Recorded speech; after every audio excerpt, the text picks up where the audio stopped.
दिल्ली के चुनावी दंगल में योगी आदित्यनाथ और अखिलेश यादव भी कूद पड़े हैं। दरअसल जिस दिन दिल्ली में वोटिंग है यानी 5 फरवरी को, उसी दिन उत्तर प्रदेश की मिल्कीपुर विधानसभा सीट पर उपचुनाव होना है।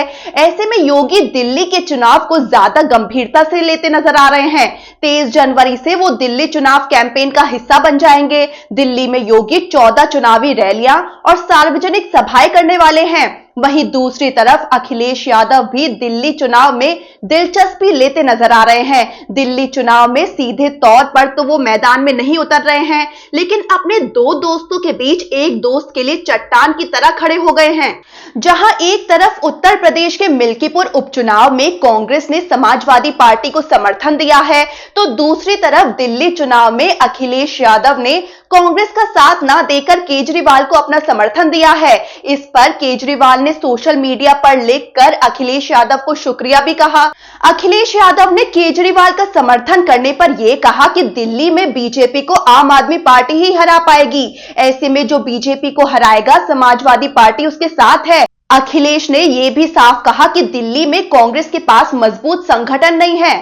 वहीं मिल्कीपुर विधानसभा सीट पर उपचुनाव के मद्देनजर योगी आदित्यनाथ दिल्ली में चुनाव प्रचार करने जा रहे हैं। ऐसा नहीं है कि मिल्कीपुर विधानसभा सीट उनके लिए इतनी अहमियत नहीं रखती। दरअसल उत्तर प्रदेश की हाल ही में 9 सीटों पर हुए उपचुनाव में से 7 सीटें योगी आदित्यनाथ बीजेपी की झोली में डाल चुके हैं। लेकिन मिल्कीपुर की अलग अहमियत है। वो उपचुनाव अयोध्या की हार का हिसाब बराबर करने वाला है। यूपी में मिल्कीपुर उपचुनाव योगी आदित्यनाथ और अखिलेश यादव दोनों के लिए बराबर अहमियत रखता है। अखिलेश यादव अपने हिस्से की 2 सीटें तो उपचुनाव में गंवा चुके हैं। ऐसे में मिल्कीपुर जीतना जरूरी हो गया है। रही बात योगी आदित्यनाथ की, तो उनको मिल्कीपुर में बीजेपी के लिए अयोध्या की हार का हिसाब बराबर करना है। अब योगी के सामने 2 गुनी परीक्षा है। दिल्ली में रहते वो मिल्कीपुर को भी साध पाते हैं या नहीं, ये देखना होगा।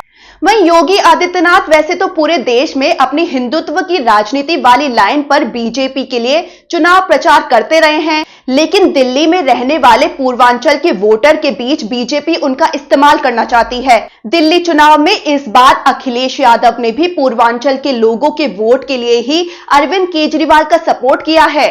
वहीं योगी के कैंपेन में कूदने से पहले ही अरविंद केजरीवाल ने उन पर हमला बोल दिया है। केजरीवाल आरोप लगाते हुए बोले, पूर्वांचल समाज के लोगों के लिए आम आदमी पार्टी के मन में बहुत इज्जत है। पूर्वांचल के लोग पढ़ने और नौकरी के लिए दिल्ली आते हैं। मुझे दुख है कि बीजेपी उनको तिरस्कार की नजर से देखती है। पूरी बीजेपी को निशाने पर लेते हुए केजरीवाल बोले, बीजेपी से मेरा सवाल है, दिल्ली में आधी सरकार उनकी है। 10 साल में पूर्वांचल समाज के लिए उन्होंने क्या काम किए? पूर्वांचल के लोग उन्हें वोट क्यों दें? बीजेपी के स्टार प्रचारक योगी के दिल्ली में दस्तक देने से पहले ही बटेंगे तो कटेंगे का नारा भी गूंज रहा है। अब देखना होगा योगी का दिल्ली में कैंपेन बीजेपी के लिए हरियाणा, महाराष्ट्र जैसे रिजल्ट लाता है या झारखंड की तरह हार का मुंह देखना पड़ेगा।